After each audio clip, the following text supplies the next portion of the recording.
সংকট উত্তরণ এবং অর্থনীতির চাকা সচল রাখতে ব্যবসায়ী প্রতিনিধিদের সাথে মত বিনিময় করেন প্রধানমন্ত্রী শেখ হাসিনা। আজকে আমি উদ্বিগ্ন আপনাদের ব্যবসা নিয়ে, সেই জন্য আপনাদের ডেকেছি। কারণ আমি জানি ব্যবসা বাণিজ্য আমাদের সচল রাখতে হবে, ব্যবসা বাণিজ্য সচল রাখতে হবে বলেই কিন্তু আমি আপনাদেরকে ডেকেছি, কারণ এখানে আপনাদেরও সহযোগিতা দরকার। এ সময় প্রধানমন্ত্রী বলেন, সরকারের আশ্বাসের পরও কোটা আন্দোলনকে পুঁজি করে দেশকে ব্যর্থ রাষ্ট্রে পরিণত করতে ধ্বংস করা হয়েছে জনসেবায় নিয়োজিত বহু প্রতিষ্ঠান ও স্থাপনা। ব্যবসা বাণিজ্য মানুষের জীবন মান উন্নত এবং যেগুলি সহজ করবে সেই জায়গাগুলির উপরে কিন্তু আঘাত আসলো। বিডিবিতে আগুন দিয়ে জ্বালিয়ে দেওয়া হয়েছে, স্বাস্থ্য অধিদপ্তরের শতাধিক গাড়ি পোড়ানো হয়েছে, সেখানে আগুন দেওয়া হয়েছে, সেতু ভবন, মেট্রো রেল স্টেশন ভাঙচুর, আপনারা ইন্টারনেট আছেন, ডাটাবেস সেন্টারও তো পুড়িয়ে দিয়েছে। সরকার পতনের ষড়যন্ত্র হিসেবে পরিকল্পিতভাবে দেশ জুড়ে নৈরাজ্য সৃষ্টির পেছনে বিএনপি জামাত দায়ী উল্লেখ করে সরকার প্রধান বলেন, হত্যাকাণ্ড আর সহিংসতার সাথে জড়িতদের শক্ত হাতে দমন করা হবে। এরা কারা? খুব অপরিচিত কেউ না। আপনারা দেখেছেন এর সঙ্গে সমর্থন দিয়েছে বিএনপি। সাজাপ্রাপ্ত আসামি যে গ্রেনেড হামলা করে আমাকে হত্যা করতে চেয়েছিল, এই সাজাপ্রাপ্ত আসামি দেশ থেকে বাইরে ওখান থেকে হুকুম দেয়, এটা জ্বালাও, ওটা জ্বালাও, এটা করো, আর কয়দিন চালাও ইত্যাদি। যে কটা ঘটনা, যতগুলি খুন খারাপি, এই শিবির, বিএনপি, জামাত এরা একসাথে করেছে। পরিকল্পিতভাবে প্ল্যান করে দীর্ঘদিন থেকে প্ল্যান করেই তারা এসেছে। জেলায় জেলায় খবর নিয়েছে কোথায় কোথায় শিবির কর্মীরা আছে, তারা কেউ নাই, সব ঢাকা, কিন্তু ঢাকা শহরে না, ঢাকার আশেপাশে এখানে সেখানে তারা ঘাপটি হয়ে আসে আর এই ঘটনাগুলি ঘটাচ্ছে। বিএনপি সম্পূর্ণ মদত দিচ্ছে। আমার প্রশ্ন, এরাই যে এত কিছু করছে, অর্থ সরবরাহ কারা করছে? পরিস্থিতি নিয়ন্ত্রণে আনতে সরকার বাধ্য হয়ে কারফিউ দিয়েছে জানিয়ে শেখ হাসিনা বলেন, অবস্থার উন্নতি হওয়া সাপেক্ষে শিথিল হবে কারফিউ। অনেকেই বলতে চেষ্টা করে ছাত্রদের বিরুদ্ধে আর্মি নামানো। আমি রাজনীতি করে, ছাত্র রাজনীতি করে এসেছি। ওই ঢাকা ইউনিভার্সিটি থেকে শুরু করে ওই সেনাবাহিনী যে কী করতে পারে আমার জানা আছে, কাজে আমরা কখনো আমাদের শেষ চেষ্টা করি রাজনৈতিকভাবে সমাধান করতে, তারপর আর্মি নামাতে আমরা বাধ্য হয়েছি। কারফিউ আমরা যখনই সিচুয়েশন ভালো হবে সময় বুঝে আমরা দেব। জেলাগুলিতে আমরা বলেছি যেসব জেলা এখন তারা কোনো গোলমাল করতে পারছে না, সেই জেলাগুলি কোথায় কত ঘন্টা কারফিউ থাকবে, কোথায় থাকবে না, সেই অধিকারটা তাদেরকে দিয়ে দিয়েছি। আর ঢাকায় আমরা সেই ব্যবস্থাই নিচ্ছি, যতটুকু ভালো হবে আস্তে আস্তে সেটাও শিথিল হয়ে যাবে। দেশের চলমান পরিস্থিতিতে স্পেন এবং ব্রাজিল সফর বাতিল করেছেন বলেও জানান প্রধানমন্ত্রী। শেখ হাসিনা পালিয়ে গেছে, শেখ হাসিনা নাই, শেখ হাসিনা চলে গেছে, শেখ হাসিনা পালায় না। Muksimul Ahsan, NTV news, Dhaka. এখন জন্ম সনদ দিয়ে খোলো বিকাশ স্টুডেন্ট অ্যাকাউন্ট, নিজের বিকাশ নিজে কর। কোটা আন্দোলনকে কেন্দ্র করে সৃষ্ট সহিংসতা বন্ধ করে দ্রুত ব্যবসা পরিবেশ নিশ্চিত করা, আমদানি রপ্তানি কার্যক্রম চালু এবং সীমিত পরিসরে হলেও ইন্টারনেট সেবা চালু করার জন্য প্রধানমন্ত্রীর প্রতি দাবি জানিয়েছেন দেশের শীর্ষ ব্যবসায়ীরা। সোমবার প্রধানমন্ত্রীর সাথে মতবিনিময়কালে তারা এসব দাবি জানান। একই সাথে গত কয়েকদিনে দেশ জুড়ে যে ধ্বংসযজ্ঞ চালানো হয়েছে তার নিন্দা জানিয়ে এর সাথে জড়িতদের বিচারের দাবিও জানান ব্যবসায়ী নেতারা। নজরানা চৌধুরীর রিপোর্ট। বৈধতা চ্যালেঞ্জ করে হাইকোর্টে রিট। শিক্ষার্থীদের কোটা আন্দোলনকে কেন্দ্র করে গত কয়েকদিনে রাজধানী ও আশেপাশের এলাকায় সহিংসতার ঘটনা ঘটে। এই সহিংসতা এবং তার প্রেক্ষিতে সরকারের দেয়া কারফিউয়ের কারণে ব্যবসা বাণিজ্যে এক ধরনের স্থবিরতা চলে এসেছে। এরকম একটা অবস্থার মধ্যে এই অবস্থায় সোমবার বিকেলে প্রধানমন্ত্রীর তেজগাঁও কার্যালয়ে দেশের শীর্ষ ব্যবসায়ীদের সাথে প্রধানমন্ত্রী শেখ হাসিনার মতবিনিময় অনুষ্ঠানে তারা এসব সহিংসতার নিন্দা জানান। আপনার স্বার্থকে শক্তিশালী করা প্রত্যেকটা নাগরিকের দায়িত্ব। যারা আমার দেশকে পুড়িয়েছে তাদেরকে আপনি আইনের আওতায় আনুন। আগেও বিএনপি জামাত অনেক কিছু করেছে, জানি না কতদূর বিচার হয়েছে। তাদের যদি আজকে বিচার হতো তাহলে আজকে সাহস পেত না। আমার মনে হয় সেগুলি বিচারের আওতা আনেন। যে ধ্বংসলীলা চালালো এবং চালানো হয়েছে, এদের উদ্দেশ্যই ছিল এদেশের সম্পদ ধ্বংস করা। ব্যবসা বাণিজ্য কার্যক্রম সুষ্ঠুভাবে পরিচালনার জন্য অতীতে বর্তমান সরকারের নেয়া নানা উদ্যোগের কথা তুলে ধরেন ব্যবসায়ী নেতারা। এখনও এক ধরনের সংকট চলছে উল্লেখ করে এই সংকটে ব্যবসায়ীরা যেমন সরকারের পাশে থাকবে, তেমনি দেশের পরিস্থিতি উন্নতি করার মাধ্যমে দ্রুত ব্যবসার পরিবেশ সৃষ্টিরও দাবি জানান তারা। আমাদের যে ফ্যাক্টরিগুলি যদি আমরা চালু রাখতে পারি, তাহলে আমাদের যে শ্রমিকগুলি একটা সুশৃঙ্খল পরিবেশে আমাদের ফ্যাক্টরির ভিতরে থাকবে। কিন্তু এরা যদি ফ্যাক্টরি বন্ধ থাকে, তাহলে বাইরে যদি থাকে তাদেরকে বিভিন্নজন ইউজ করার জন্য বিভিন্নজন তাদেরকে নিয়ে যেতে পারে। আমরা যখন দেখি যে মেট্রো রেল নষ্ট হচ্ছে, এটা আমাদের বুকে লাগে। এটা হতে পারে না, আমরা এটার পাশে নাই।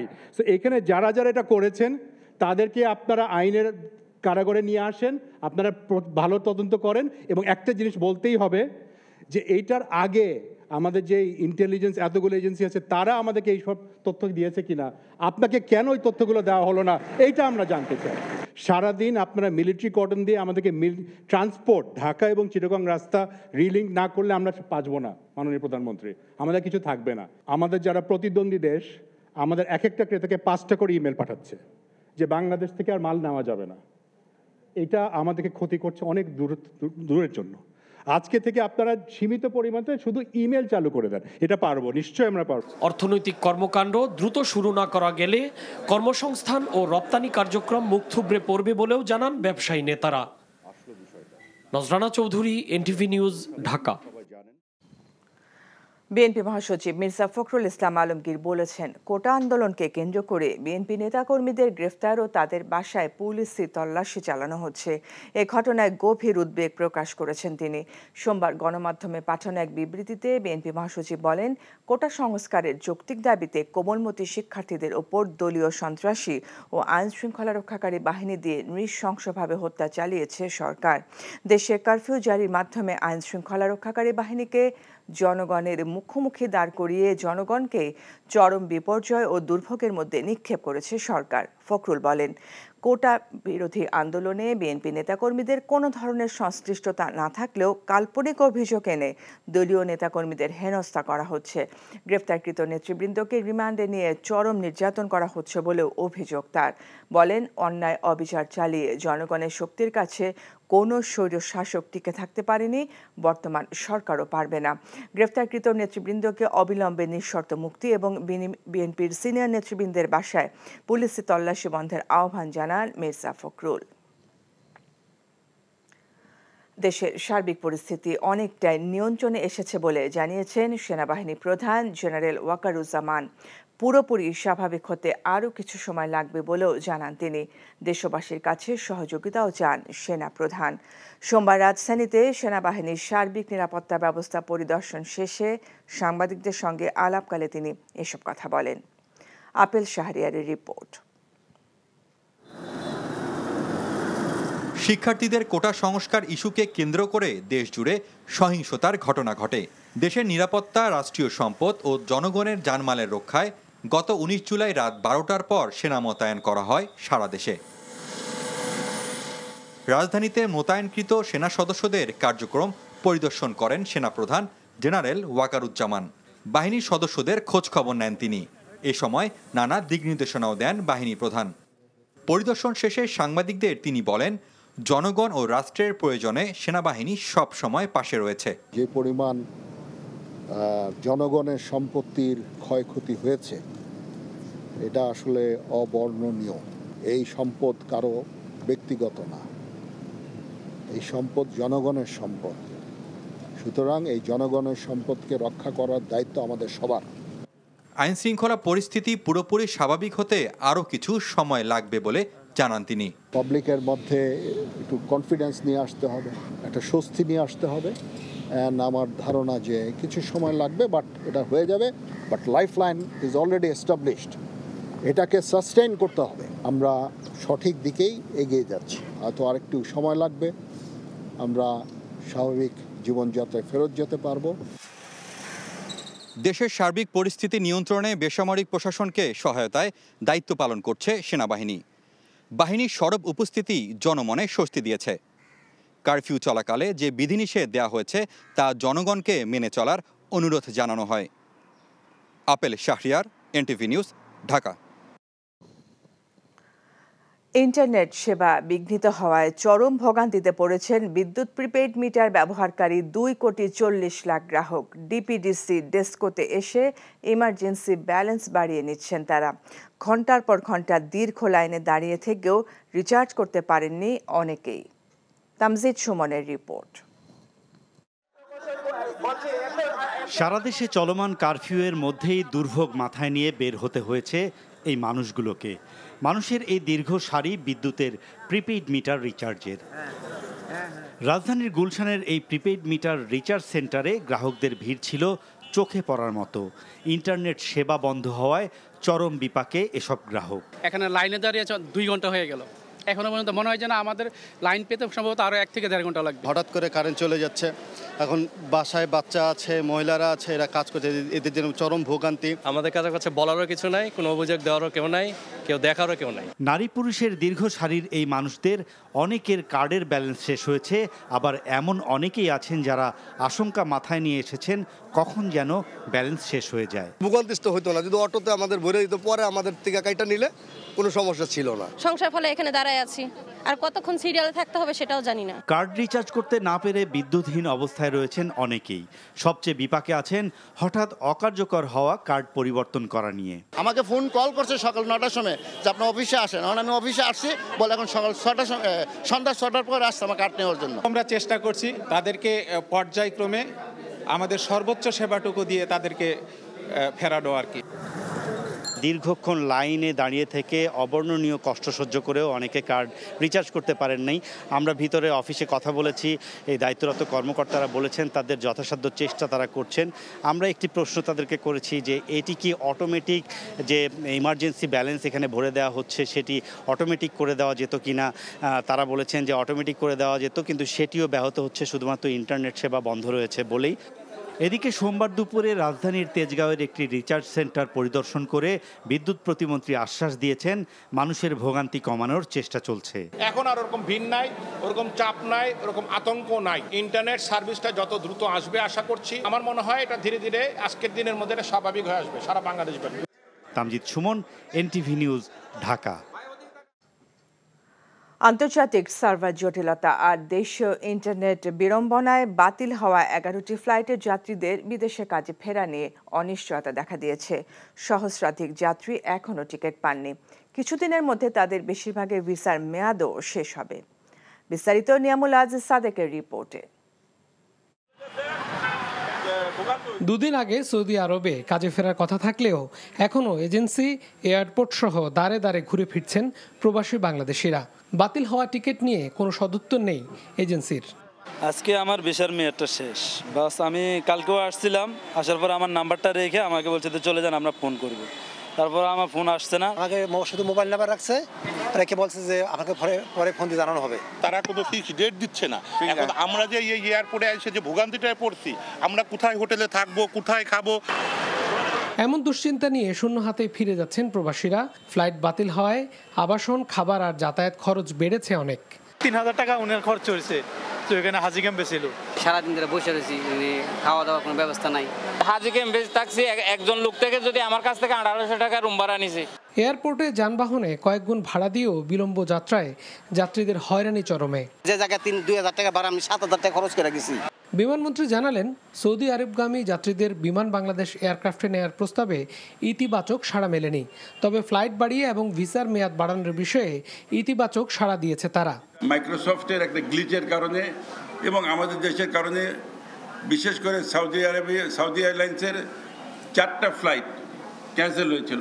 যে এজেন্সির মাধ্যমে তারা যাচ্ছে, সেই এজেন্সি অ্যাপ্লিকেশন করলে তাদের ভিসার মেয়াদ বাড়ানো হবে বলে সিদ্ধান্ত হয়েছে। তাদেরকে আমরা অফার করেছি যে তোমরা যদি সাহায্য চাও, বাংলাদেশ বিমানও রেডি আছে, আমাদের প্লেন দিয়ে তোমাদেরকে সাহায্য করবো। কদিন ধরে দেশের বিভিন্ন রুটে ফ্লাইট ভাড়া বাড়ানোর বিষয়ে সংস্থাগুলোর কঠোর ব্যবস্থা নেওয়ার হুঁশিয়ারি থাকলেও এখনও কারো বিরুদ্ধে সেটি বাস্তবায়ন হয়নি বলে জানান বেসামরিক বিমান চলাচল মন্ত্রী ফারুক খান। যদি আগামীতে কেউ ভাড়া বাড়ায় তাহলে তাদের বিরুদ্ধে ব্যবস্থা নেওয়া হবে। Niamul Aziz Sadek, NTV news, Dhaka. দেশজুড়ে আজও চলছে কারফিউ, তবে সড়কে মানুষ ও যানবাহন চলাচল আগের চেয়ে বেড়েছে। ময়মনসিংহে দুপুর 1টা থেকে বিকেল 5টা পর্যন্ত কারফিউ শিথিলের ঘোষণায় মানুষের মাঝে ঢিলে ঢালা ভাব লক্ষ্য করা যাচ্ছে। শহরের রাস্তায় সকাল থেকেই আগের তুলনায় বেশি 3-হুইলার চলাচল করতে দেখা গেছে। রাস্তায় আইনশৃঙ্খলা বাহিনীর টহল অব্যাহত আছে। ইন্টারনেট বন্ধ থাকায় আজও ব্যাংকিং সেবা, লেনদেন ও বিকাশ নগদের মতো অ্যাপে লেনদেন বন্ধ থাকায় বিদ্যুতের প্রিপেইড মিটারে গ্রাহকদের ভোগান্তি রয়েছে আগের মতোই। খুলনায় দুপুর 12টা থেকে সন্ধ্যা 6টা পর্যন্ত কারফিউ শিথিল করা হয়েছে। নগরের প্রধান প্রধান সড়কে পুলিশের টহল থাকলেও অলিগলির চিত্র ভিন্ন, সেখানে প্রায় সব স্বাভাবিক। দ্বীপ জেলা ভোলায় আজ সকাল 8টা থেকে বিকেল 5টা পর্যন্ত কারফিউ শিথিল করা হয়েছে, যে কারণে শহরে রিকশা ও 3-হুইলার চলাচল কিছুটা বেড়েছে। কিছু কিছু ব্যবসা প্রতিষ্ঠান খুলতে দেখা গেছে। শহরে আইনশৃঙ্খলা বাহিনীর সদস্যদের তেমন একটা দেখা যায়নি। রাজধানী কারফিউর এখনকার চিত্র জানাচ্ছেন স্টাফ করেসপন্ডেন্ট জুনায়েদ আল হাবিব।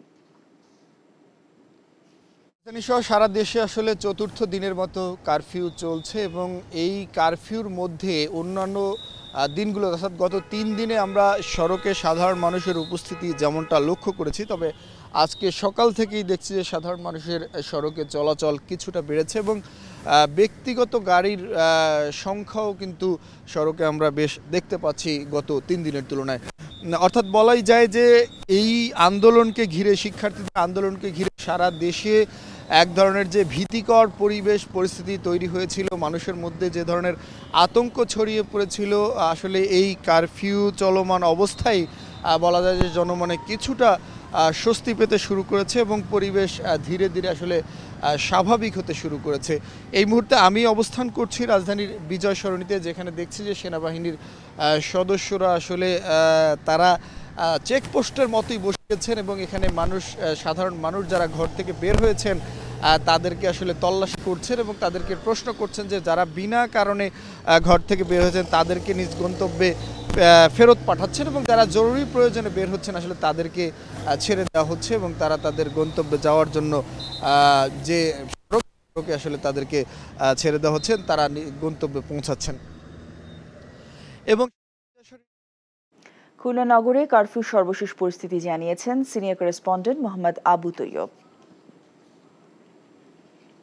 ডিসি সাহেব আমাদেরকে জানিয়েছেন আজ কারফিউ শিথিল থাকবে দুপুর 12টা থেকে সন্ধ্যা 6টা পর্যন্ত।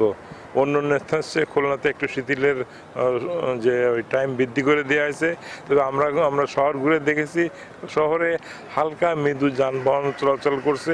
আড়তদাররা আমাকে জানিয়েছেন যে আমে কিন্তু পতন ধরে গেছে এবং ওই কাঁঠালও বিক্রি করতে পারছেন না, যেহেতু ওই কারফিউর কারণে।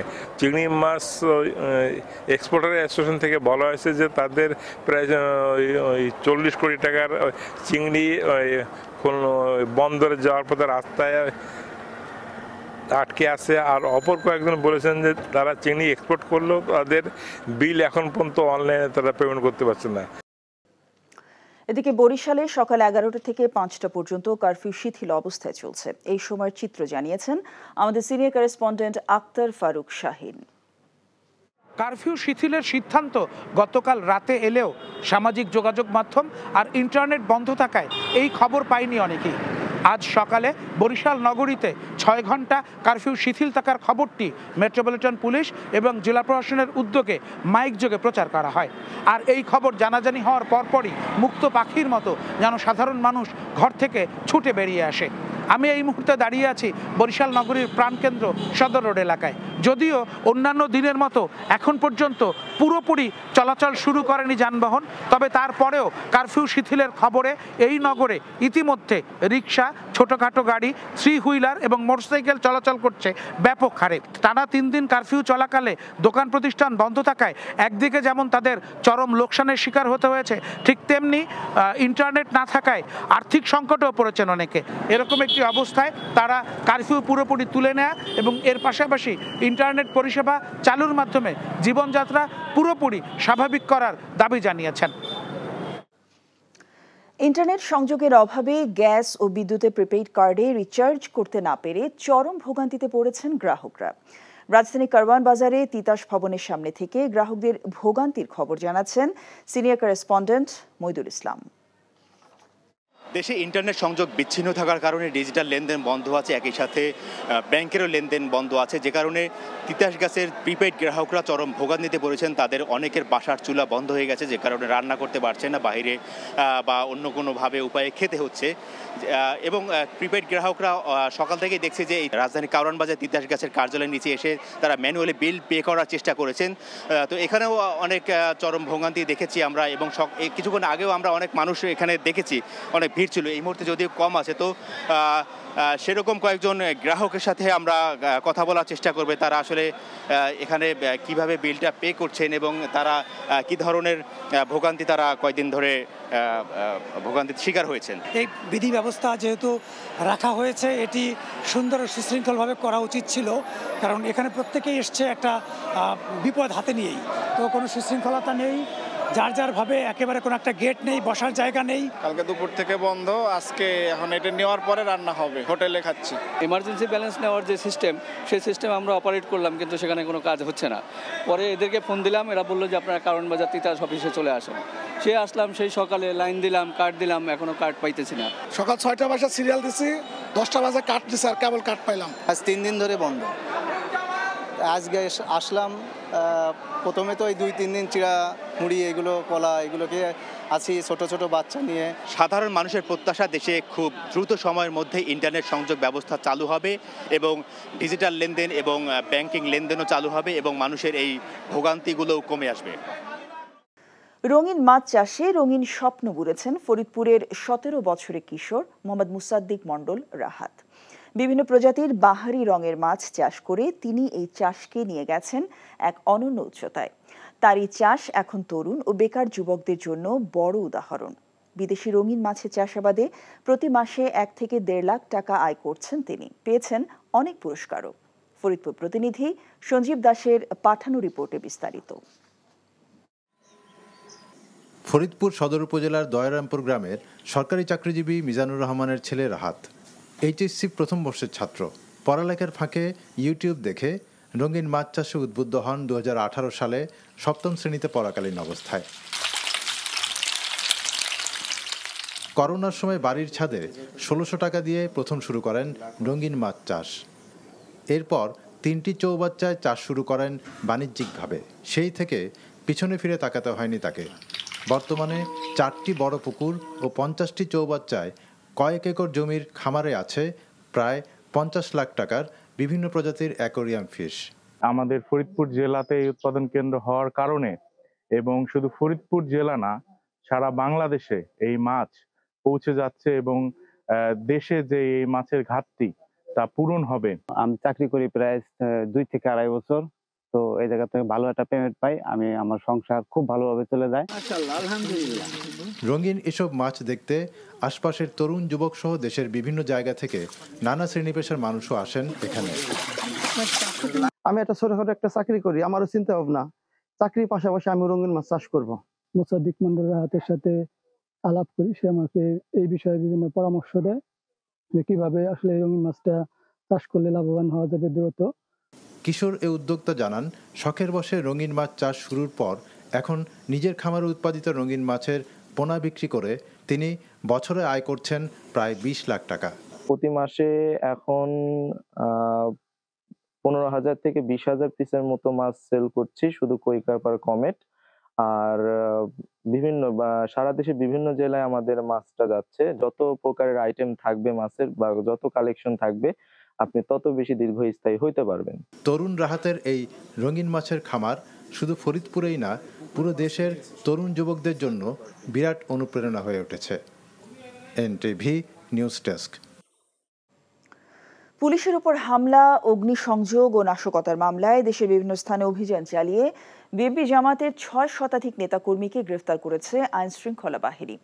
আজ ভোরে গ্রেফতার করা হয় ঢাকা মহানগর উত্তর বিএনপির আহ্বায়ক সাইফুল আলম নীরব ও বিএনপি চেয়ারপারসনের বিশেষ সহকারী অ্যাডভোকেট শামসুর রহমান শিমুল বিশ্বাসকে। রংপুরে 19 জন এবং কুমিল্লায় 91 জনকে গ্রেফতার করেছে পুলিশ। নওগাঁয় বিস্ফোরক ও পুলিশের উপর হামলা মামলায় জেলা বিএনপির সাবেক সভাপতি ও পৌর মেয়র নাজমুল হক সনি সহ 11 জন, খুলনায় নাশকতার অভিযোগে পুলিশের অভিযানে জেলা জামায়াতের নায়েবে আমির আমির ও মহানগর যুবদলের সহ সভাপতি সহ 16 জন, সিলেট মহানগর পুলিশের 7 মামলায় 92 জন, সিরাজগঞ্জে উল্লাপাড়া ও শাহজাদপুরে বিএনপি জামায়াতের 7 জন এবং নাটোরে জেলা বিএনপি সদস্য সচিব রহিম নেওয়াজ সহ 16 জনকে গ্রেফতার করেছে পুলিশ। নারায়ণগঞ্জে বিভিন্ন এলাকা থেকে 116 জনকে গ্রেফতার করা হয়েছে। এছাড়া কিশোরগঞ্জে পুলিশের উপর হামলা মামলায় এবং অগ্নিসংযোগের অভিযোগে বিএনপির 26 নেতাকর্মীর নাম উল্লেখ করে 5 থেকে 600 জনের বিরুদ্ধে মামলা দায়ের করেছে পুলিশ। ঢাকায় বিভিন্ন মামলায় 1000-এর বেশি বিএনপি এবং জামায়াতের নেতাকর্মীকে গ্রেফতার করেছে আইনশৃঙ্খলা রক্ষাকারী বাহিনী। একদিনে গ্রেফতার করা হয়েছে 600 জনকে। পুলিশের উপর হামলা, অগ্নিসংযোগ সহ বিভিন্ন অভিযোগে দায়ের করা 34 মামলায় তাদের গ্রেফতার করা হয়েছে বলে জানিয়েছে ঢাকা মেট্রোপলিটন পুলিশ জিএমপি। আজ ভোরে গ্রেফতার করা হয় ঢাকা মহানগর উত্তর বিএনপির আহ্বায়ক সাইফুল আলম নীরব এবং বিএনপি চেয়ারপারসনের বিশেষ সহকারী শামসুর রহমান শিমুল বিশ্বাসকে। সব মিলিয়ে গেল কয়েকদিনে ঢাকায় গ্রেফতারের সংখ্যা 1117 জন। এছাড়া দেশের বিভিন্ন জায়গায় আরও কয়েকশো বিএনপি জামায়াতের নেতাকর্মীকে গ্রেফতার করা হয়েছে। আমরা বেশ কিছু এই নাশকতাকারীকে কিন্তু আমরা আটক করেছি। শুধু তাই না, এরা কিন্তু একেবারে আমি বলবো যে নাশকতার হোতা বিভিন্ন এলাকায়, বনশ্রী, উত্তরা, আপনার জানেন ওখানে টিভি সেন্টার অ্যাটাক হয়েছিল, আপনার তারপর হচ্ছে আপনার মিরপুরে, এই সমস্ত জায়গায় যারা এগুলো করেছে আমরা কিন্তু এগুলোকে ইতিমধ্যে কিন্তু আমরা আইনের আওতায় নিয়ে এসেছি। আমাদের কিন্তু গোয়েন্দা যে জাল যেটা রয়েছে সেটা কিন্তু অনেক সুবিস্তৃত, এটা কিন্তু সুবিস্তৃত এবং তার মাধ্যমে আমরা প্রত্যেকেই কিন্তু আইডেন্টিফাই করব এবং প্রত্যেকে কিন্তু আমি বলছি যে বিচারের আওতায় আনা হবে। ঢাকা চিফ ম্যাজিস্ট্রেট কোর্ট এলাকায় আছেন আমাদের স্পেশাল করেসপন্ডেন্ট হাসান জাভেদ, আমরা কথা বলছি তার সাথে। জাভেদ, গ্রেফতারকৃত কোন নেতা কর্মীকে কি আজকে আদালতে হাজির করা হয়েছে? মিতা, আজকে জানেন যে কারফিউ চলছে এবং কারফিউর মধ্যে কিন্তু সব আদালতই বন্ধ। তারপর বন্ধের পরে কিন্তু চিফ মেট্রোপলিটন ম্যাজিস্ট্রেট আদালতে দুটি কোর্ট বসবে, কিন্তু সেটা 3টার দিকে।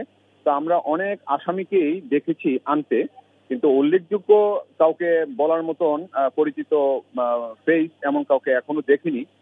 জানেন যে গত কয়েকদিনে প্রায় 1100-র উপরে আসামিকে গ্রেফতার করা হয়েছে বিভিন্ন মামলায়। এই আন্দোলনকে কেন্দ্র করে যে সহিংসতা, জ্বালাও পোড়াও হয়েছে সেখানে, সেই ঘটনায়। এবং আজকে আমি এসে যে চিত্রটি দেখছি যে অনেকেই কিন্তু এই সিএমএম আদালতের গেটের সামনে তাদের পরিবার পরিজনরা, বাবা মা, অনেকের আসামিদের তারা অপেক্ষা করছেন, কেউ কান্না করছেন এবং অনেকে পরিচয়পত্র নিয়ে আমাদেরকে দেখাচ্ছেন যে 5ম শ্রেণীতে পড়েন এমন শিক্ষার্থীকেও কিন্তু গ্রেফতার করা হয়েছে। একজন নাখালপাড়া থেকে আটক করা হয়েছে, সে হচ্ছে শারীরিক প্রতিবন্ধী এবং গভর্নমেন্ট থেকে সে ভাতা পায়। এছাড়া একজন বারডেমের ডাক্তারও গ্রেফতার হয়েছে, একজন আইনজীবী বললেন। তারা আইনজীবীরা কিন্তু সবাই তাদের পক্ষে জামিন নেওয়ার জন্য পাওয়ার নিচ্ছেন, চেষ্টা করছেন যেন তাদেরকে জামিন নিতে পারেন। এখন শুনানির পরে বোঝা যাবে এই আসামিদের আসলে কি জামিন দিবেন নাকি কারাগারে পাঠাবেন, নাকি পুলিশ তাদেরকে রিমান্ডে চাবেন, রিমান্ড মঞ্জুর করেন কিনা। তো এই অবস্থা এখানে, এবং সবাই যেটা বলছেন, গার্ডিয়ানরা যারা এখানে অবস্থান করছেন, যে সবাই যেন ন্যায় বিচারটা পান, সেটা তারা বলছেন যে প্রতিটি হত্যাকাণ্ডের জন্য ন্যায় বিচার হয়, যারা ভাঙচুর করেছে, জ্বালাও পোড়াও করেছে সেইগুলির জন্য বিচার হয়। তবে কোনো বিচারের নামে যেন কেউ যেন অন্যায়ের শিকার না হয়, সেই ন্যায় বিচারটা যেন পায়, সবার কিন্তু সেটাই চাওয়া, সেটাই প্রত্যাশা। বিচার হোক তারা চাচ্ছেন, এবং যারা বিনা অপরাধে যদি কেউ গ্রেফতার হয়, আটক হয়, তাদের যেন দ্রুত মুক্তি পায়, জামিন পান, সেই প্রার্থনাটা তারা করছেন। এবং আদালতের মাধ্যমে কিন্তু আইনজীবীরা সেই কাজটি করবেন এবং তারা তাদের প্রস্তুতি নিচ্ছেন আসামিদের পক্ষের আইনজীবীরা। আমরা এখানে এসে যে চিত্রটি দেখছি, কথা বলেছি। তো এই হচ্ছে সিএমএম আদালত থেকে আমার সর্বশেষ। বিকাল 3টার দিকে কিন্তু আসলে শুনানি হবে 2টা কোর্টে। ঢাকা চিফ ম্যাজিস্ট্রেট কোর্ট এলাকা থেকে জানছিলাম সেখানকার সবশেষ খবর। ইন্টারনেট সংযোগের অভাবে গ্যাস ও বিদ্যুতের প্রিপেইড কার্ডে রিচার্জ করতে না পেরে চরম ভোগান্তিতে পড়েছেন গ্রাহকরা। সকাল থেকে তিতাস ভবনের সামনে গ্রাহকদের দীর্ঘ লাইন দেখা যায়। ইন্টারনেট সেবা বিঘ্নিত হওয়ায় চরম ভোগান্তিতে পড়েছেন গ্যাস ও বিদ্যুৎ প্রিপেইড মিটার ব্যবহারকারীরা। চলমান কারফিউর মধ্যেই দুর্ভোগ মাথায় নিয়ে বের হয়েছেন গ্রাহকরা।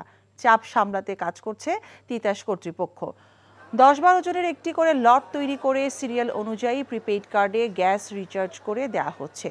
এদিকে আজও বিদ্যুতের প্রিপেইড মিটার রিচার্জের জন্য রিচার্জ সেন্টারগুলোতে মানুষের চাপ রয়েছে। লাইনে দাঁড়িয়ে থেকে নিজেদের বিদ্যুৎ রিচার্জ করে নিচ্ছেন বিদ্যুতের প্রিপেইড কার্ডে।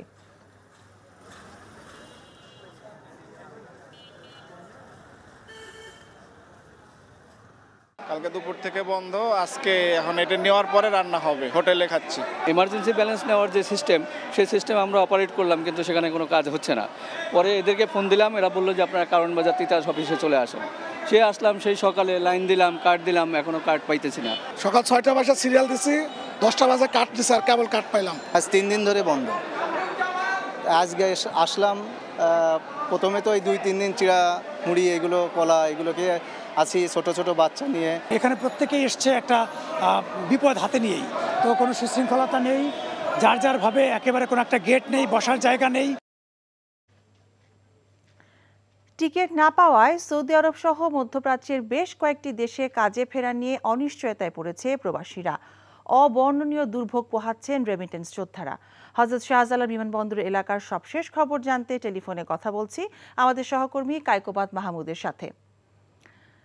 কায়কোবাদ, আজকে বিমানবন্দরের সবশেষ পরিস্থিতি আমাদেরকে জানাবেন। আমি আগে একটি জিনিস জানিয়ে রাখি, আমি এখানে এসেই যেটি দেখতে পাচ্ছি, এখানে আসলে মূলত এখন যাদের ফ্লাইট আজকে রাতে, সন্ধ্যায় বা কালকে সকালে, এমন মানুষও কিন্তু এসে বসে আছেন। আর তারা যেটি বলছেন, তারা আসলে এখন তথ্যটা অনেক কম পাচ্ছেন, যেহেতু ইন্টারনেট বন্ধ দেশে। আর তাদের নির্ভর করতে হচ্ছে পুরোপুরি তাদের এজেন্সির উপর। আর তারা বলছে যত আগে সম্ভব এসে যেতে। কারণ আরেকটি সমস্যা কিন্তু আমরা সড়ক পথে দেখতে পাচ্ছি, যেহেতু দূরপাল্লার যানবাহন সেভাবে চলছে না, সবার কিন্তু ব্যক্তিগতভাবে যানবাহনের ব্যবস্থা করে তাদের আসতে হচ্ছে। যার ফলে তারা কিন্তু দীর্ঘ সময় এখন এয়ারপোর্টে বসে তাদের ফ্লাইট ধরার জন্য অপেক্ষা করছেন।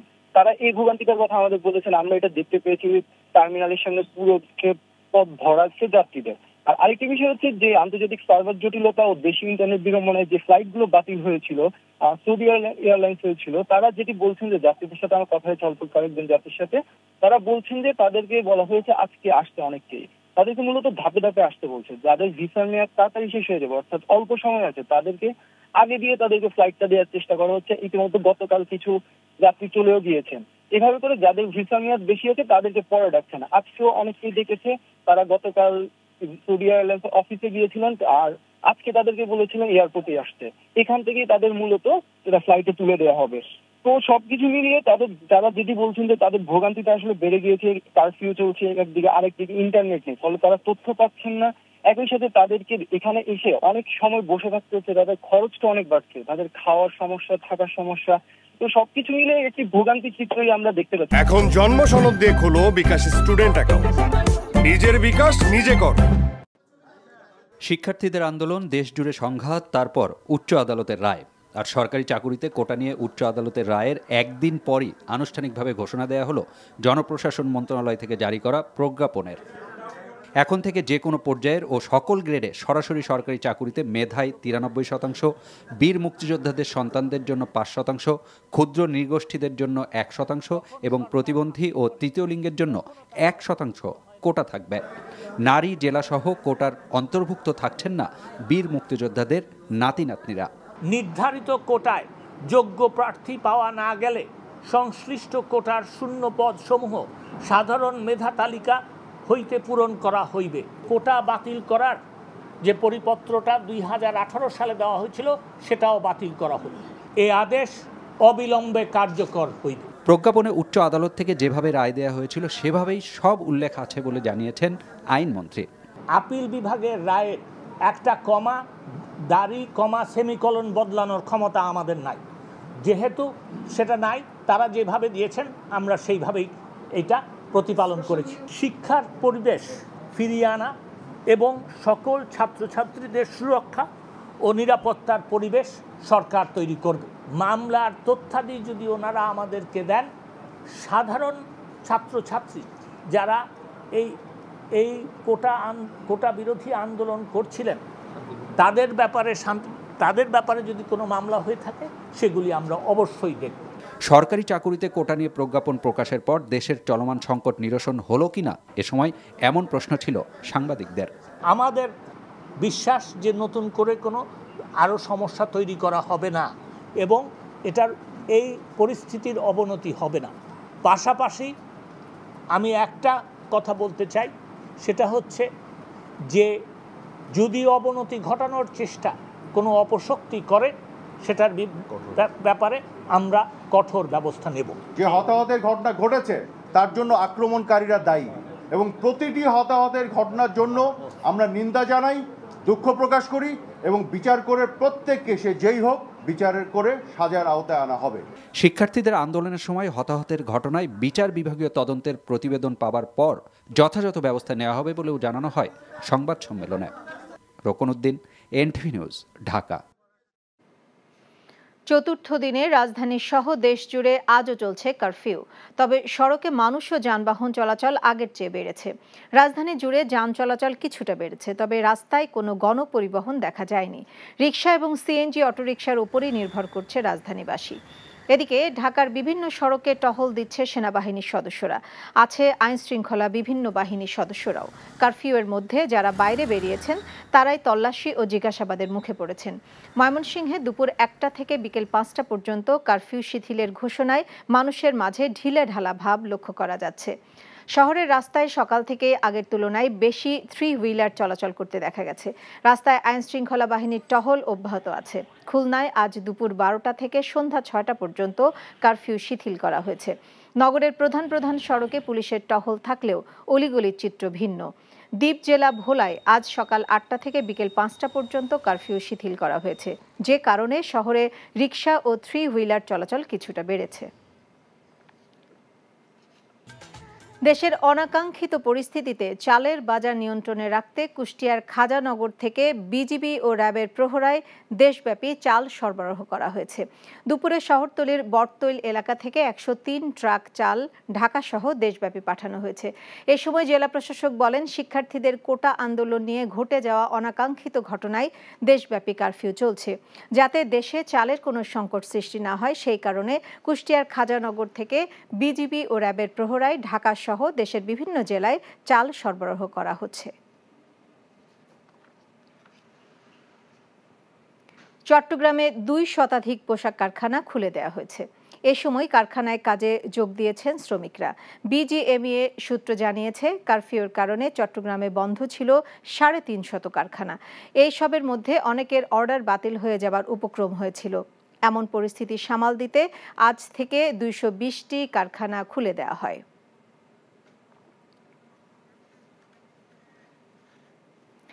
নৌবাহিনী প্রধান অ্যাডমিরাল মোহাম্মদ নাজমুল হাসান বলেছেন, দেশের বন্দর ও উপকূলীয় এলাকায় সার্বিক নিরাপত্তা নিশ্চিত করা হয়েছে।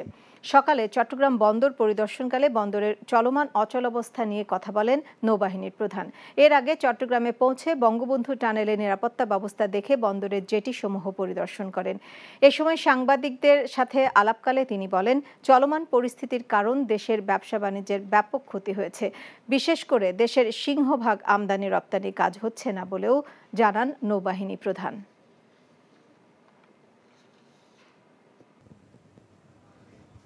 পেট তো থেমে থাকবে না, আমাদেরকে জীবিকার তাগিদে আমাদেরকে বের হইতে হবে। এবং আমরা যেখানে যে কোম্পানির চাকরি করি, আমরা সেখানেও তো আমরা যদি কিছু না দিতে পারি বা কিছু না করতে পারি, কোম্পানি তো আমাদেরকে রাখবে না। সংসার চাইলে তো কষ্ট হয়, বাসা ভাড়ার টাকা চাই দিতে পারতেছি না।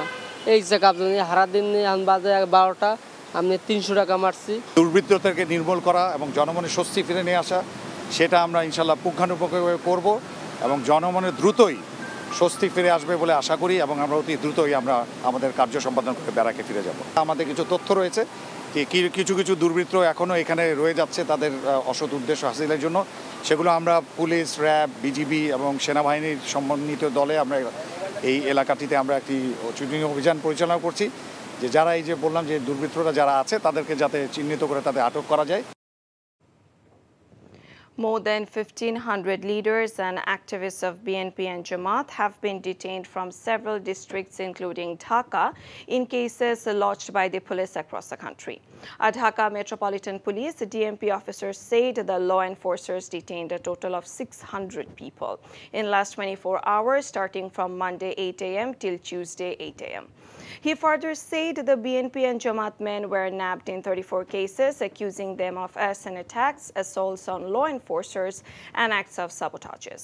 Convener of BNP Dhaka City North, Saiful Alam Nirob, and Special Assistant to BNP Chairperson Shimul Bishash was picked up early in the morning today, raising the number of detained persons in Dhaka to 1,117. Besides, several hundred more BNP and Jamaat men have been arrested in different areas across the country. আমরা বেশ কিছু এই নাশকতাকারীকে কিন্তু আমরা আটক করেছি। শুধু তাই না, এরা কিন্তু একেবারে মানে আমি বলবো যে মানে নাশকতার হোতা বিভিন্ন এলাকায় বনশ্রী, উত্তরা, আপনি জানেন ওখানে টিভি সেন্টার অ্যাটাক হয়েছিল, আপনার এই তারপর হচ্ছে আপনার মিরপুরে, এই সমস্ত জায়গায় যারা এগুলো করেছে আমরা কিন্তু এগুলোকে ইতিমধ্যে কিন্তু আমরা আইনের আওতায় নিয়ে এসেছি। আমাদের কিন্তু গোয়েন্দা যে জাল যেটা রয়েছে সেটা কিন্তু অনেক সুবিস্তৃত, এটা কিন্তু সুবিস্তৃত এবং তার মাধ্যমে আমরা প্রত্যেকেই কিন্তু আইডেন্টিফাই করব এবং প্রত্যেকে কিন্তু আমি বলছি যে বিচারের আওতায় আনা হবে।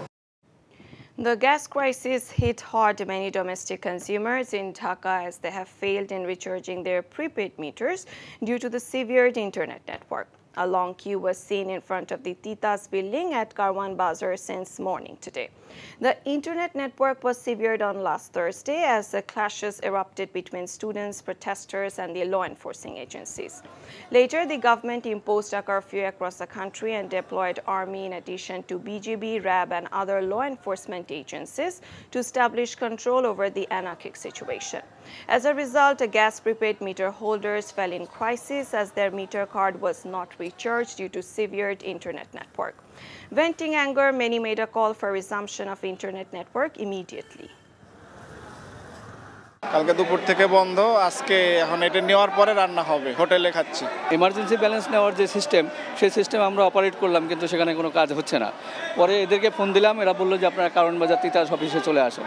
সে আসলাম, সেই সকালে লাইন দিলাম, কার্ড দিলাম, এখনো কার্ড পাইতেছি না।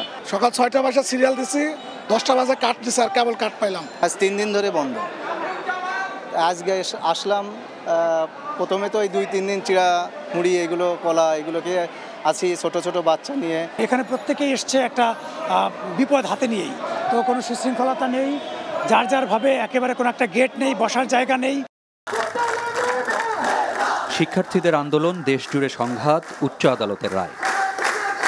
আর সরকারি চাকুরিতে কোটা নিয়ে উচ্চ আদালতের রায়ের একদিন পরই আনুষ্ঠানিকভাবে ঘোষণা দেয়া হলো জনপ্রশাসন মন্ত্রণালয় থেকে জারি করা প্রজ্ঞাপনের। 4টা ক্যাটাগরি করে দিয়েছে পরিষ্কার। এখন থেকে যে কোনো পর্যায়ের ও সকল গ্রেডে সরাসরি সরকারি চাকুরিতে মেধায় 93%, বীর মুক্তিযোদ্ধাদের সন্তানদের জন্য 5%, ক্ষুদ্র নৃগোষ্ঠীর জন্য 1% এবং প্রতিবন্ধী ও তৃতীয় লিঙ্গের জন্য 1% কোটা থাকবে। নারী জেলাসহ কোটার অন্তর্ভুক্ত থাকছেন না বীর মুক্তিযোদ্ধাদের নাতি নাতনিরা। নির্ধারিত কোটায় যোগ্য প্রার্থী পাওয়া না গেলে সংশ্লিষ্ট কোটার শূন্য পদ সমূহ সাধারণ মেধা তালিকা হইতে পূরণ করা হইবে। কোটা বাতিল করার যে পরিপত্রটা 2018 সালে দেওয়া হয়েছিল সেটাও বাতিল করা হইবে। এই আদেশ অবিলম্বে কার্যকর হইবে। প্রজ্ঞাপনে উচ্চ আদালত থেকে যেভাবে রায় দেয়া হয়েছিল সেভাবেই সব উল্লেখ আছে বলে জানিয়েছেন আইনমন্ত্রী। আপিল বিভাগের রায়ের একটা কমা, দাড়ি, কমা, সেমিকলন বদলানোর ক্ষমতা আমাদের নাই। যেহেতু সেটা নাই, তারা যেভাবে দিয়েছেন আমরা সেইভাবেই এটা প্রতিপালন করেছি। শিক্ষার পরিবেশ ফিরিয়ে আনা এবং সকল ছাত্রছাত্রীদের সুরক্ষা ও নিরাপত্তার পরিবেশ সরকার তৈরি করবে। মামলার তথ্যাদি যদি ওনারা আমাদেরকে দেন, সাধারণ ছাত্রছাত্রী যারা এই কোটা বিরোধী আন্দোলন করছিলেন তাদের ব্যাপারে যদি কোনো মামলা হয়ে থাকে সেগুলি আমরা অবশ্যই দেখব। সরকারি চাকুরিতে কোটা নিয়ে প্রজ্ঞাপন প্রকাশের পর দেশের চলমান সংকট নিরসন হলো কিনা এ সময় এমন প্রশ্ন ছিল সাংবাদিকদের। আমাদের বিশ্বাস যে নতুন করে কোনো আরও সমস্যা তৈরি করা হবে না এবং এটার এই পরিস্থিতির অবনতি হবে না। পাশাপাশি আমি একটা কথা বলতে চাই, সেটা হচ্ছে যে যদি অবনতি ঘটানোর চেষ্টা কোনো অপশক্তি করে সেটার ব্যাপারে আমরা কঠোর ব্যবস্থা নেব। যে হতাহতের ঘটনা ঘটেছে তার জন্য আক্রমণকারীরা দায়ী এবং প্রতিটি হতাহতের ঘটনার জন্য আমরা নিন্দা জানাই, দুঃখ প্রকাশ করি এবং বিচার করে প্রত্যেককে সে যেই হোক বিচার করে সাজার আওতায় আনা হবে। জনজীবনে ধীরে ধীরে স্বস্তি ফিরে আসছে এবং পুরোপুরি ফিরলেই কারফিউ তুলে নেওয়া হবে বলেও জানান আইনমন্ত্রী। কারফিউয়ের মেয়াদ কমিয়ে আনছে। রোকন উদ্দিন, এনটিভি নিউজ, ঢাকা। বুধ ও বৃহস্পতিবার সকাল 11টা থেকে বেলা 3টা পর্যন্ত সব সরকারি অফিস খোলা থাকবে বলে জানিয়েছেন জনপ্রশাসন মন্ত্রী ফরহাদ হোসেন। বিকেলে টেলিফোনে কথা জানান তিনি। আগামীকালকে এবং আগামী পরশুদিন অফিস খোলা থাকবে সকাল 11টা থেকে দুপুর 3টা পর্যন্ত। সেখানে সরকারি, বেসরকারি, আধা সরকারি, স্বায়ত্তশাসিত এবং আধা স্বায়ত্তশাসিত প্রতিষ্ঠান খোলা থাকবে এবং সেক্ষেত্রে সকাল 11টা থেকে 3টা পর্যন্ত। ব্যাংক তাদের মতো করে সিদ্ধান্ত নেবে, বাংলাদেশ ব্যাংক সহ ব্যাংকিং প্রতিষ্ঠান এবং মামলা আদালত তাদের মতো সিদ্ধান্ত নেবে। রাতেই পরীক্ষামূলকভাবে দেশে ব্রডব্যান্ড ইন্টারনেটের সেবা চালু করা হবে বলে জানিয়েছেন ডাক, টেলিযোগাযোগ ও তথ্য প্রযুক্তি বিষয়ক প্রতিমন্ত্রী জুনায়েদ আহমেদ পলক। বিটিআরসি ভবনে ব্রিফিংয়ে এই কথা জানান তিনি। ইন্টারনেট সেবা পেতে অগ্রাধিকার দেওয়া হবে ব্যাংকিং, পোশাক রপ্তানি, তথ্য প্রযুক্তি, কূটনৈতিক অঞ্চল, গণমাধ্যম, বন্দরসমূহ সহ জনগুরুত্বপূর্ণ বিভিন্ন অঞ্চল। তবে সামাজিক যোগাযোগ মাধ্যম চালুর বিষয়ে সিদ্ধান্ত পরবর্তীতে নেওয়া হবে। মইদুল ইসলামের রিপোর্ট। সাম্প্রতিক সহিংসতার ঘটনায় ইন্টারনেট সংযোগ লাইন ক্ষতিগ্রস্ত হওয়ার ডিজিটাল দুনিয়া থেকে অনেকটাই বিচ্ছিন্ন হয়ে পড়ে বাংলাদেশ, যে কারণে গুরুত্বপূর্ণ বিভিন্ন খাতে ক্ষয়ক্ষতি হয় হাজার হাজার কোটি টাকা। এমন অবস্থার মধ্যে ইন্টারনেট সঞ্চালন লাইন সচল করতে সার্বক্ষণিক ব্যস্ততা ছিল সংশ্লিষ্টদের। অবশেষে মঙ্গলবার রাত থেকে দেশে পরীক্ষামূলকভাবে ব্রডব্যান্ড ইন্টারনেট সেবা চালুর কথা জানালেন ডাক, টেলিযোগাযোগ ও তথ্য প্রযুক্তি প্রতিমন্ত্রী। অগ্রাধিকার ভিত্তিতে পরীক্ষামূলক ব্রডব্যান্ড কানেক্টিভিটি চালু করতে যাচ্ছি আজকে রাতের মধ্যেই, যত দ্রুত সম্ভব আজকে রাতের মধ্যেই। রপ্তানিমুখী বাণিজ্যিক এলাকা, ব্যাংকিং এলাকা, কূটনৈতিক এলাকা এবং সংবাদ মাধ্যমের অধ্যুষিত এলাকা, সেই বিষয়গুলোকে প্রাধান্য দিয়ে আমরা পরীক্ষামূলক দ্রুত আমরা ব্রডব্যান্ড চালু করছি। ক্ষতিগ্রস্ত ইন্টারনেট সঞ্চালন লাইন মেরামত করে দেশে ইন্টারনেট সংযোগ দেওয়ার জন্য 80% সক্ষমতা অর্জন করা গেছে বলেও জানিয়েছে internet service provider association ISPAB। 80% মতো আমরা 70 থেকে 80% মতো আমরা প্রস্তুতি সম্পন্ন করেছি। বাকিটুকু হয়তো কালকে পরশুর মধ্যে হয়তো বাকি নেটওয়ার্ক ইনফ্রাস্ট্রাকচারের যে সমস্যাটা সেটা আমরা সমাধান করতে পারবো, কিন্তু আমরা এখন ওই পর্যায়ে আছি যে আমরা কাস্টমারকে সার্ভিস দেওয়ার মতো পর্যায়ে আমরা এখন কিন্তু চলে এসেছি। এদিকে ইন্টারনেট সেবা বন্ধ হওয়ার পর সফটওয়্যার রপ্তানি খাতে প্রায় 500 কোটি টাকার ক্ষয়ক্ষতি হয়েছে বলে দাবি বেসিসের। যে এই ক্ষতির পরিমাণ বিগত 4-5 দিনে অলরেডি এটা 500 কোটি টাকা ছাড়িয়ে গিয়েছে।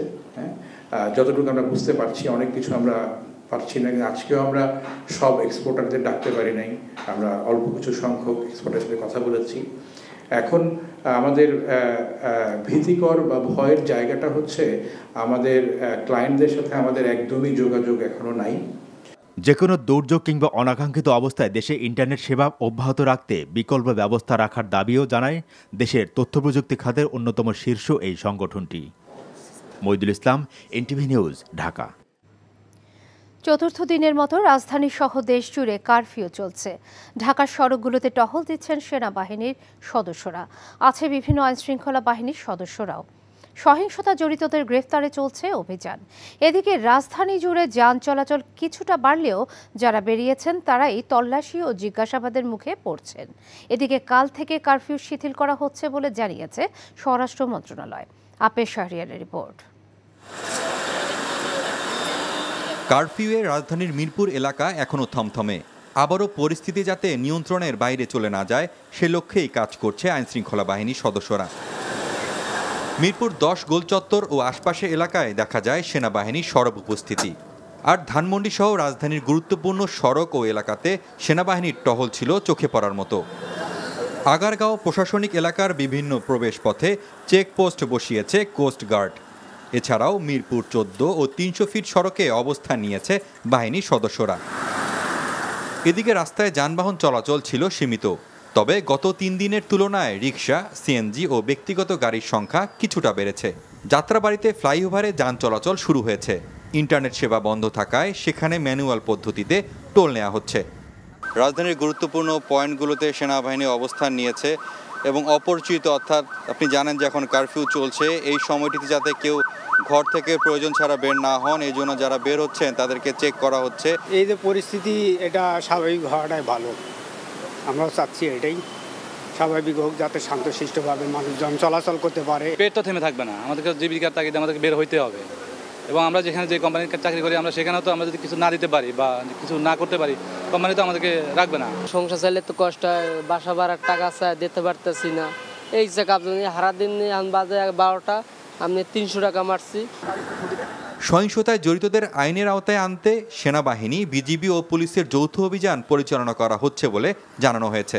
দুর্বৃত্তদেরকে নির্মূল করা এবং জনমনের স্বস্তি ফিরে নিয়ে আসা, সেটা আমরা ইনশাল্লাহ পুঙ্খানুপুঙ্খভাবে করব এবং জনমনের দ্রুতই স্বস্তি ফিরে আসবে বলে আশা করি এবং আমরা অতি দ্রুতই আমরা আমাদের কার্য সম্পাদন করে ব্যারাকে ফিরে যাব। আমাদের কিছু তথ্য রয়েছে যে কিছু কিছু দুর্বৃত্ত এখনও এখানে রয়ে যাচ্ছে তাদের অসৎ উদ্দেশ্য হাসিলের জন্য। সেগুলো আমরা পুলিশ, র্যাব, বিজিবি এবং সেনাবাহিনীর সমন্বিত দলে আমরা এই এলাকাটিতে আমরা একটি চুটিনি অভিযান পরিচালনা করছি, যে যারা এই যে বললাম যে দুর্বৃত্তরা যারা আছে তাদেরকে যাতে চিহ্নিত করে তাদের আটক করা যায়। কারফিউ চলাকালে জনগণকে বিধিনিষেধ মেনে চলার অনুরোধ জানানো হয়। Apple Shahriar, NTV news, Dhaka. Dhaka সহ দেশের বিভিন্ন জেলায় আইনশৃঙ্খলা বাহিনীর করা মামলায় দেশ সহস্রাধিক বিএনপি ও জামায়াতের নেতাকর্মীকে গ্রেফতার করা হয়েছে। একদিনেই গ্রেফতার করা হয়েছে ৬০০ জনকে। পুলিশের উপর হামলা, অগ্নিসংযোগ সহ বিভিন্ন অভিযোগে দায়ের করা ৩৪ মামলায় তাদের গ্রেফতার করা হয়েছে বলে জানিয়েছে ঢাকা মেট্রোপলিটন পুলিশ ডিএমপি। আজ ভোরে গ্রেফতার করা হয় ঢাকা মহানগর উত্তর বিএনপির আহ্বায়ক সাইফুল আলম নীরব ও বিএনপি চেয়ারপারসনের বিশেষ সহকারী শামসুর রহমান শিমুল বিশ্বাসকে। সব মিলে গেল কয়েকদিনে ঢাকায় গ্রেফতারের সংখ্যা ১১১৭ জন। এছাড়া দেশের বিভিন্ন জায়গায় আরও কয়েকশো বিএনপি জামাতের নেতাকর্মীকে গ্রেফতার করা হয়েছে।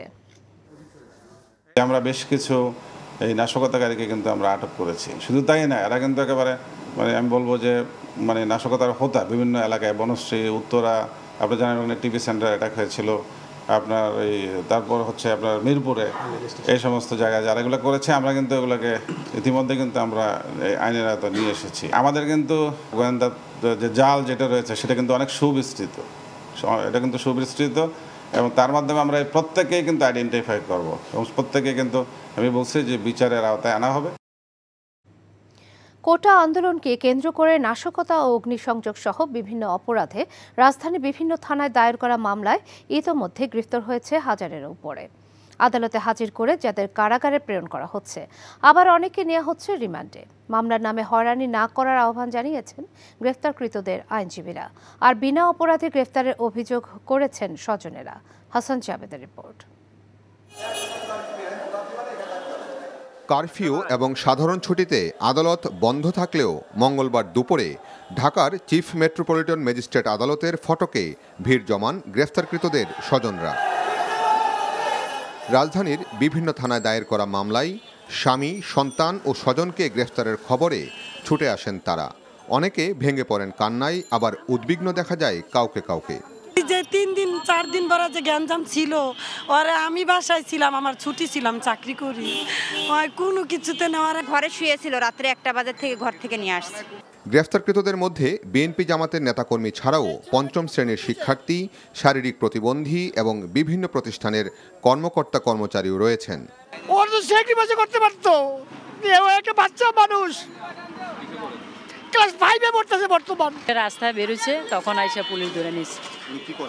উনি হসপিটালে অ্যাকাউন্টস অফিসার।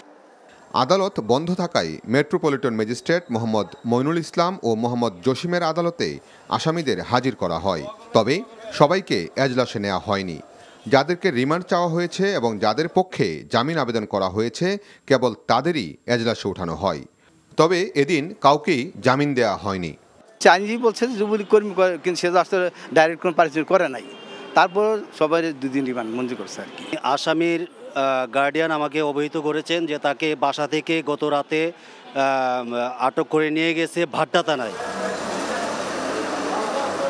কোটা আন্দোলনকে ঘিরে রাজধানীতে যে সহিংসতার ঘটনা ঘটেছে এবং হত্যাকাণ্ড সংঘটিত হয়েছে, প্রত্যেকটি সহিংস ঘটনা এবং হত্যাকাণ্ডের যাতে সঠিক তদন্ত সাপেক্ষে আসামিদের গ্রেফতার করে ন্যায় বিচার নিশ্চিত করা হয় সেই দাবি জানাচ্ছেন সবাই। তবে এখানে যারা আসামিদের স্বজনরা উপস্থিত ছিলেন তারা বলছেন মামলার নামে যেন কাউকে হয়রানি করা না হয়, যাতে সবাই ন্যায় বিচার পাওয়ার অধিকারটি রাখেন, সেই দিকে যেন আইন শৃঙ্খলা রক্ষাকারী বাহিনীর সদস্যরা নজর রাখেন, সেই প্রত্যাশা তাদের। Hasan Jabed, NTV news, chief metropolitan magistrate আদালত, ঢাকা। বিএনপি মহাসচিব মির্জা ফখরুল ইসলাম আলমগীর অভিযোগ করেছেন জনগণের উপর প্রতিশোধ নিতে কারফিউ জারি করা হয়েছে। আজ এক বিবৃতিতে তিনি বলেন, কারফিউর মাধ্যমে চরম ভোগান্তিতে ফেলা হয়েছে সাধারণ মানুষকে। কোটা সংস্কার আন্দোলনকে দমন করতে নিরীহ ছাত্র জনতাকে হত্যা করা হয়েছে অভিযোগ করে তিনি বলেন, এখন হতাহতের প্রমাণ লোপাট করা হচ্ছে। আন্দোলনকে কেন্দ্র করে হত্যা নির্যাতন চালানো হয়েছে মন্তব্য করে বিবৃতিতে মির্জা ফখরুল বলেন, ব্রিটিশ ও পাকিস্তান আমল এবং স্বৈরাচার এরশাদের আমলেও এমন নির্বিচার হত্যাকাণ্ড হয়নি। তিনি বলেন, শিক্ষার্থীদের আন্দোলন নিয়ে প্রশাসনের কর্মকর্তারা যে ধরনের বক্তব্য রাখছেন তাতে প্রতীয়মান হচ্ছে তারা সরকারি দলের কোনো পদে অধিষ্ঠিত আছেন। দেশজুড়ে দলের নেতাকর্মীদের গ্রেফতার হয়রানির অভিযোগও করেন বিএনপি মহাসচিব। প্রধানমন্ত্রী শেখ হাসিনার সঙ্গে দেখা করেছেন নরওয়ের বিদায়ী রাষ্ট্রদূত ইস্পেন রিক্টার স্পেন্ডসেন। দুপুরে গণভবনের প্রধানমন্ত্রীর সাথে দেখা করতে গেলে চলমান কোটা ইস্যুতে তাদের মধ্যে আলাপ হয়। প্রধানমন্ত্রী প্রেস সচিব জানান, কোটা নিয়ে আদালতের রায় এবং সরকারের প্রজ্ঞাপনে সন্তোষ প্রকাশ করেন নরওয়ের রাষ্ট্রদূত। এছাড়া কোটা আন্দোলনে উদ্ভূত পরিস্থিতি এবং হতাহতের ঘটনায় নিরপেক্ষ তদন্তের সিদ্ধান্তের প্রশংসা করেন দেশটির বিদায়ী রাষ্ট্রদূত। এ সময় তিনি নরওয়েতে বাংলাদেশের দূতাবাস খোলার অনুরোধ করেন। প্রধানমন্ত্রী জানান, সুবিধাজনক সময়ে এটা করা হবে।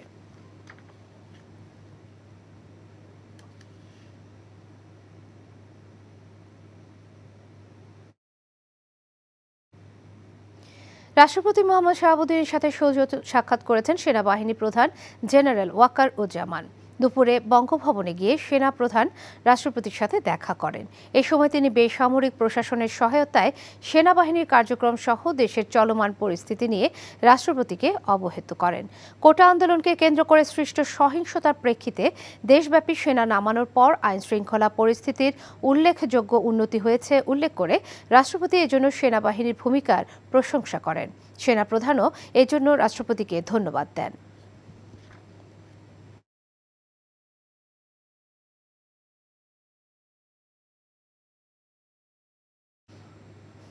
দেশের চলমান পরিস্থিতিতে বড় ধরনের ধাক্কা খেতে যাচ্ছে দেশের অর্থনীতি, এমন আশঙ্কা জানিয়ে অর্থনীতিবিদরা বলছেন, মূল্যস্ফীতি, রপ্তানি, রেমিটেন্স সহ বেশিরভাগ সূচকেই পড়বে বিশৃঙ্খলা আর অচলাবস্থার নেতিবাচক প্রভাব। ক্ষতি কমিয়ে আনতে দ্রুত পরিস্থিতি স্বাভাবিক করার তাগিদ তাদের। হাসানুল শাওনের রিপোর্ট। চলমান পরিস্থিতিতে স্থবির দেশের ব্যবসা বাণিজ্য। বেশ কদিন ধরে বন্ধ প্রায় সব দোকানপাট, শিল্প কারখানা আর ব্যাংক ও আর্থিক প্রতিষ্ঠান। অচল ইন্টারনেট ভিত্তিক সেবা খাতগুলো, বাধার মুখে আমদানি রপ্তানি বাণিজ্য। এছাড়া বিচ্ছিন্ন সরবরাহ ব্যবস্থা উস্কে দিচ্ছে দ্রব্যমূল্যকে। সব মিলে দেশের অর্থনীতি ভয়াবহ ক্ষতির মুখে জানিয়ে অর্থনীতিবিদরা বলছেন, এর জের টানতে হবে অনেক দিন। অন্ততপক্ষে দিনে হয়তো $1 বিলিয়ন ইকুইভ্যালেন্ট অর্থনৈতিক ক্ষতি হচ্ছে, কারণ এগ্রিকালচার সেক্টর ছাড়া প্রায় বাকি সব সেক্টরই থমকে গেছে। মূল্যস্ফীতি তো যদি কিছু না হয় আর বাড়বে, কারণ সাপ্লাই চেইন পুরোপুরি ডিসরাপ্টেড। সাপ্লাই চেইন যদি স্বাভাবিকভাবে কাজ না করতে পারে, তাহলে ডেফিনেটলি আমাদের কিছু অসাধু ব্যবসায়ী আছে, তারা আবার দেখা গেছে যে মানুষকে জিম্মি করে জিনিসপত্রের দাম বাড়িয়ে দেয়। বিশেষ করে যারা নিম্ন আয়ের মানুষ, সীমিত আয়ের মানুষ, তাদের জন্য তাদের জীবন জীবিকা চালানোটা অনেক কঠিন হয়ে পড়ে। দেশের অর্থনীতিকে বাঁচাতে চলমান অচলাবস্থা দীর্ঘস্থায়ী যাতে না হয় সে উদ্যোগ নেওয়ার আহ্বান অর্থনীতিবিদদের। এটি যেমন আমাদের অভ্যন্তরীণ অর্থনীতি প্লাস বৈশ্বিক যে অর্থনীতি, দুই জায়গায় কিন্তু আমাদের বেশ সমস্যার সম্মুখীন করেছে। এখন আপনি যখন এক্সপোর্ট করবেন, বায়ার কিন্তু আপনার অভ্যন্তরীণ বিষয়গুলো বুঝবে না। বৈদেশিক যে বাণিজ্য, সেটি আমাদের একটা চরম ক্ষতিগ্রস্ত আসলে আমরা হয়েছি। রপ্তানি বাণিজ্য বন্ধ আছে, রেমিটেন্সের প্রভাব, সেখানে আমরা একটা ধাক্কা খেতে যাচ্ছি। আমাদের রিজার্ভের অবস্থা ভালো না, ক্ষতিটা কিন্তু বিশাল আকারের হচ্ছে। তবে এখন এটা হচ্ছে যে যেহেতু এটা হিউম্যান মেড, এটার ডিউরেশন ইত্যাদি এটা আমাদের হাতেই। আর আমরা যদি সলিউশনটা বের করতে পারি তাড়াতাড়ি, এটা ক্ষতিটাকে আমরা কমিয়ে আনতে পারবো। আবার সলিউশন যদি তাড়াতাড়ি না বের করতে পারি, এটা দীর্ঘস্থায়ী হলে পরে আর অপূরণীয় ক্ষতিটা বেশি হবে অনেক। এছাড়া বিদেশে বাংলাদেশের ভাবমূর্তি নষ্ট হচ্ছে জানিয়ে অর্থনীতিবিদরা বলছেন, আগামীতে এর নেতিবাচক প্রভাব পড়বে সব ধরনের বিনিয়োগে। Hasanul Shaon, NTV news, Dhaka. দেশব্যাপী সহিংসতার কারণে বন্ধ থাকার পর আজ থেকে চট্টগ্রামে 2 শতাধিক পোশাক কারখানা খুলে দেওয়া হয়েছে। সকাল থেকে বিকেল পর্যন্ত কারখানাগুলোতে কর্মরত ছিলেন শ্রমিকরা। কারখানা ও শ্রমিকদের জানমালের নিরাপত্তায় আইনশৃঙ্খলা বাহিনীর অতিরিক্ত সদস্য মোতায়েন করা হয়। সকালে বিভিন্ন কারখানা পরিদর্শন করেন বিজিএমইএ নেতারা। বিজিএমইএ সূত্র জানায়, কারফিউর কারণে চট্টগ্রামে বন্ধ থাকে 350 কারখানা। অনেকে অর্ডার বাতিল হয়ে যাওয়ার উপক্রম হওয়ায় 220টি কারখানা খুলে দেওয়া হয়েছে।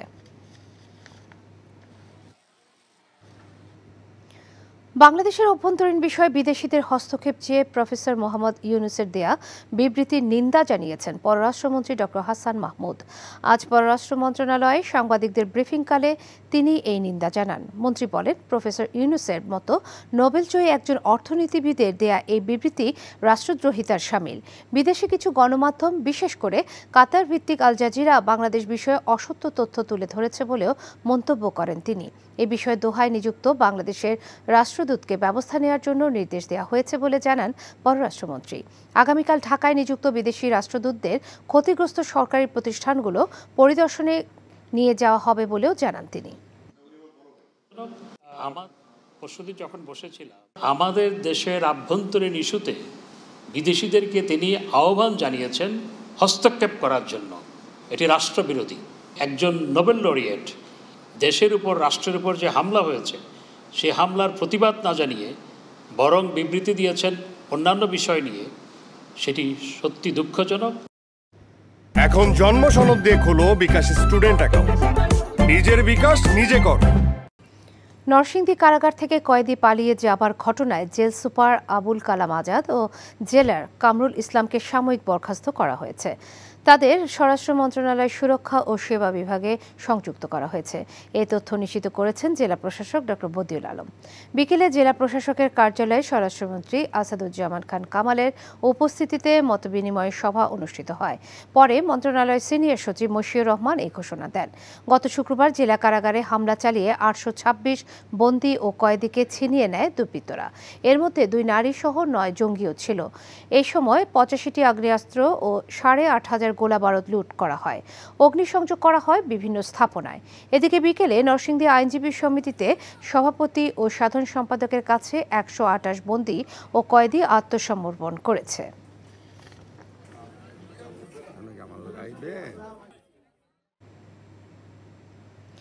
কারফিউ এবং ইন্টারনেট না থাকায় বিদেশগামী যাত্রীরা পড়েছেন চরম ভোগান্তিতে। সময়মতো তথ্য না পাওয়ায় নির্ধারিত সময়ের আগেই বিমানবন্দরে এসেছেন এসব প্রবাসী। এতে থাকা খাওয়া নিয়ে কয়েকদিন থেকেই বিড়ম্বনায় পড়েছেন তারা। নির্ধারিত সময় ফ্লাইট না ছাড়ার অভিযোগ তো রয়েছেই। রিপোর্ট করছেন কায়কোবাদ মাহমুদ। কোটা আন্দোলনের জেরে সাম্প্রতিক সহিংসতায় দেশে চলছে কারফিউ। পুড়ে গেছে মহাখালীর ডেটা সেন্টার। এতে সারা দেশে বিচ্ছিন্ন রয়েছে ইন্টারনেট সেবা। এ অবস্থায় নির্দিষ্ট দেশের ফ্লাইটের সময়সূচি জানতে পারছেন না বিদেশগামী যাত্রীরা। হজরত শাহজালাল আন্তর্জাতিক বিমানবন্দরে তাই সারাদিন দেখা যাচ্ছে যাত্রীদের ভিড়। ফ্লাইটের নির্ধারিত সময়ের অনেক আগেই তারা চলে আসছেন বিমানবন্দরে। আমার ফ্লাইট হচ্ছে 24 তারিখ ভোর 5টা বাজে, আর আমি আসছি আজকে 23 তারিখ সকালে এসে পড়ছি, কারণ দেশের অবস্থা ভালো না। এজেন্সি বলে দিয়েছি টিকেটের মাধ্যমে যে আমি আরো 2-3 দিন আগে আমি রওনা হওয়ার, রাস্তার ঘাট তো খারাপ, 5-7-8 ঘন্টা একটু বেশি সময় কাটতে দেবে। রয়েছে সময় মতো ফ্লাইট না ছাড়ার অভিযোগও। আর সার্ভার ও ইন্টারনেট সেবা না থাকায় বাতিল হওয়া ফ্লাইটের যাত্রীদের সাথে যোগাযোগ করার চেষ্টা করছে সংশ্লিষ্ট এয়ারলাইন্স কর্তৃপক্ষ। আজকে যদি ফ্লাইট না দেয় তাহলে আবার আমরা ঝামেলায় পড়ে যাব, কারণ ভিসার মেয়াদ আগামীকালকে শেষ। সকাল 10:15 ছিল ফ্লাইট, বিমান আসে নাই, লেট হয়েছে, বিকাল 4টার সময় ছাড়বে। ফ্লাইট আমি ঠিকমতো আসছিলাম, এখানে এরা সব কাউন্টার আমি ঢুকছিলাম, এরা এখান থেকে ওইখানে, এখান থেকে ওইখানে কেউ গুরুত্ব দিচ্ছে, মানে ফ্লাইটটা চলে গেছে, ফ্লাইট চলে গেছে। দ্রুত ইন্টারনেট সেবা চালু করে ভোগান্তি নিরসনের দাবি জানিয়েছেন যাত্রীরা।